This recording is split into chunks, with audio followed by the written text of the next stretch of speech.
April the 27th. Judges 7:1 through 8:16. Jerubbaal, that is Gideon, his other name, and his army got an early start and went as far as the spring of Harod. The armies of Midian were camped north of them, down in the valley beside the hill of Moreh. The Lord said to Gideon, "There are too many of you. I can't let all of you fight the Midianites, for then the people of Israel will boast to me that they saved themselves by their own strength. Send home any of your men who are timid and frightened." So 22,000 of them left, and only 10,000 remained who were willing to fight. But the Lord told Gideon, "There are still too many. Bring them down to the spring, and I'll show you which ones shall go with you and which ones shall not." So Gideon assembled them at the water. There the Lord told him, "Divide them into two groups, decided by the way they drink. In group one will be all the men who cup the water in their hands to get it to their mouths, and lap it like dogs. In group two will be those who kneel with their mouths in the stream.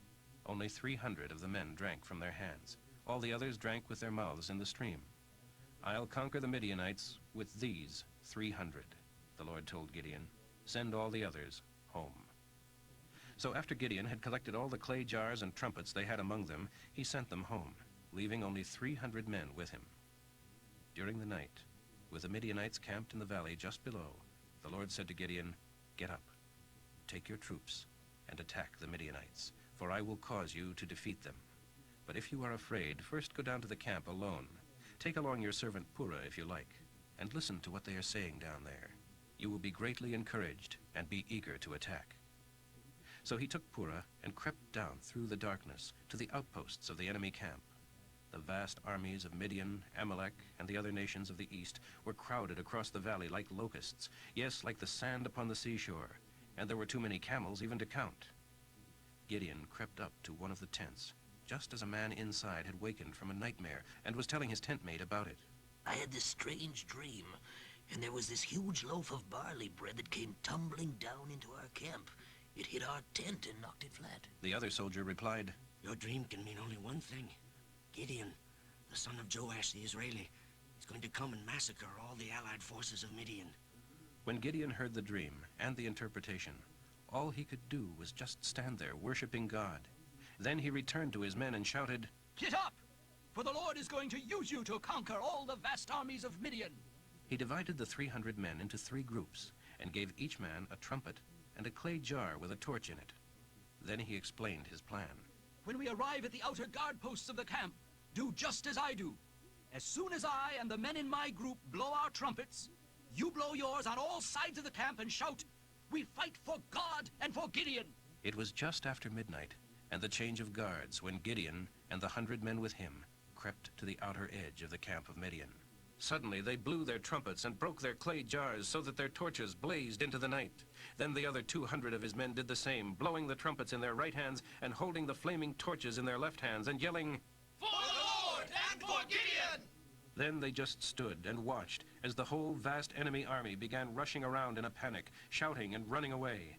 For in the confusion, the Lord caused the enemy troops to begin fighting and killing each other from one end of the camp to the other, and they fled into the night to places as far away as Beth-shittah near Zererah, and to the border of Abel-Maholah near Tabbath. Then Gideon sent for the troops of Naphtali, Asher, and Manasseh, and told them to come and chase and destroy the fleeing army of Midian. Gideon also sent messengers throughout the hill country of Ephraim, summoning troops who seized the fords of the Jordan River at Beth-barah, thus preventing the Midianites from escaping by going across. Oreb and Zeeb, the 2 generals of Midian, were captured. Oreb was killed at the rock now known by his name, and Zeeb at the winepress of Zeeb, as it is now called. And the Israelis took the heads of Oreb and Zeeb across the Jordan to Gideon. But the tribal leaders of Ephraim were violently angry with Gideon. "Why didn't you send for us when you first went out to fight the Midianites?" they demanded, but Gideon replied, "God let you capture Oreb and Zeeb, the generals of the army of Midian. What have I done in comparison with that? Your actions at the end of the battle were more important than ours at the beginning." So they calmed down. Gideon now crossed the Jordan River with his 300 men. They were very tired, but still chasing the enemy. He asked the men of Succoth for food. "We are weary from chasing after Zebah and Zalmunna, the kings of Midian." But the leaders of Succoth replied, "You haven't caught them yet." "If we feed you and you fail, they'll return and destroy us." Then Gideon warned them, "When the Lord has delivered them to us, I will return and tear your flesh with the thorns and briars of the wilderness." Then he went up to Penuel and asked for food there, but got the same answer. And he said to them also, When this is all over, I will return and break down this tower. By this time King Ziba and King Zalmunna, with a remnant of 15,000 troops, were in Karkor. That was all that was left of the allied armies of the east, for 120,000 had already been killed. Then Gideon circled around by the caravan route east of Noba and Jogbehah, striking at the Midianite army in surprise raids. The two kings fled, but Gideon chased and captured them, routing their entire force. Later, Gideon returned by way of Heres Pass. There he captured a young fellow from Succoth and demanded that he write down the names of all the 77 political and religious leaders of the city. He then returned to Succoth. You taunted me that I would never catch King Ziba and King Zalmunna, and you refused to give us food when we were tired and hungry. Well, here they are. Then he took the leaders of the city and scraped them to death with wild thorns and briars.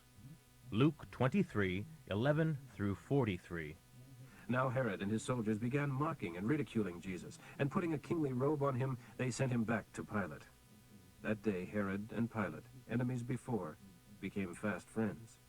Then Pilate called together the chief priests and other Jewish leaders, along with the people, and announced his verdict. You brought this man to me, accusing him of leading a revolt against the Roman government.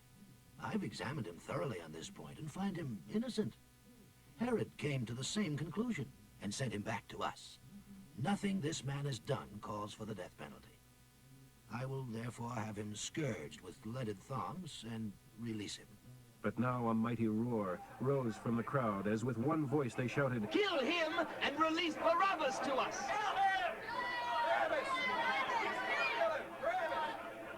Barabbas was in prison for starting an insurrection in Jerusalem against the government and for murder. Pilate argued with him, for he wanted to release Jesus. But they shouted, Crucify him! Crucify him! Crucify him! Crucify him! Once more, for the third time, he demanded, Why? What crime has he committed? I have found no reason to sentence him to death. I will therefore scourge him and let him go. But they shouted louder and louder for Jesus' death, and their voices prevailed. Crucify him! Crucify him! Crucify him! Crucify him! Crucify him! So Pilate sentenced Jesus to die, as they demanded. And he released Barabbas, the man in prison for insurrection and murder, at their request. But he delivered Jesus over to them, to do with as they would. As the crowd led Jesus away to his death, Simon of Cyrene, who was just coming into Jerusalem from the country, was forced to follow, carrying Jesus' cross. Great crowds trailed along behind, and many grief-stricken women. But Jesus turned and said to them, Daughters of Jerusalem, don't weep for me, but for yourselves and for your children. For the days are coming when the women who have no children will be counted fortunate indeed. Mankind will beg the mountains to fall on them, and crush them, and the hills to bury them. For if such things as this are done to me, the living tree, what will they do to you? 2 others, criminals, were led out to be executed with him at a place called the Skull. There, all 3 were crucified. Jesus on the center cross, and the 2 criminals on either side. Father, forgive these people, Jesus said, for they don't know what they are doing. And the soldiers gambled for his clothing, throwing dice for each piece. The crowd watched, and the Jewish leaders laughed and scoffed. He was so good at helping others. Let's see him save himself, if he is really God's chosen one, the Messiah. The soldiers mocked him too, by offering him a drink of sour wine. And they called to him, If you are the king of the Jews, save yourself. A signboard was nailed to the cross above him with these words, This is the King of the Jews. One of the criminals hanging beside him scoffed, So you're the Messiah, are you? Prove it by saving yourself. And us too, while you're at it. But the other criminal protested. Don't you even fear God when you're dying? We deserve to die for our evil deeds, but this man hasn't done one thing wrong. Then he said, Jesus, remember me when you come into your kingdom. And Jesus replied, Today you will be with me in paradise. This is a solemn promise. Psalm 97:1 through 98:9. Jehovah is king. Let all the earth rejoice. Tell the farthest islands to be glad. Clouds and darkness surround him. Righteousness and justice are the foundation of his throne. Fire goes forth before him, and burns up all his foes. His lightning flashes out across the world. The earth sees and trembles. The mountains melt like wax before the Lord of all the earth. The heavens declare his perfect righteousness. Every nation sees his glory. Let those who worship idols be disgraced. All who brag about their worthless gods, for every god must bow to him. Jerusalem and all the cities of Judah have heard of your justice, Lord, and are glad that you reign in majesty over the entire earth, and are far greater than these other gods. The Lord loves those who hate evil. He protects the lives of his people, and rescues them from the wicked. Light is sown for the godly, and joy for the good. May all who are godly be happy in the Lord, and crown him our holy God. Sing a new song to the Lord, telling about his mighty deeds, for he has won a mighty victory by his power and holiness. He has announced this victory and revealed it to every nation by fulfilling his promise to be kind to Israel. The whole earth has seen God's salvation of his people. That is why the earth breaks out in praise to God and sings for utter joy. Sing your praise accompanied by music from the harp. Let the cornets and trumpets shout. Make a joyful symphony before the Lord, the King. Let the sea in all its vastness roar with praise. Let the earth and all those living on it shout, glory to the Lord. Let the waves clap their hands in glee, and the hills sing out their songs of joy before the Lord. For he is coming to judge the world with perfect justice. Proverbs for today, 14:7 through 8. If you are looking for advice, stay away from fools. The wise man looks ahead. The fool attempts to fool himself and won't face facts.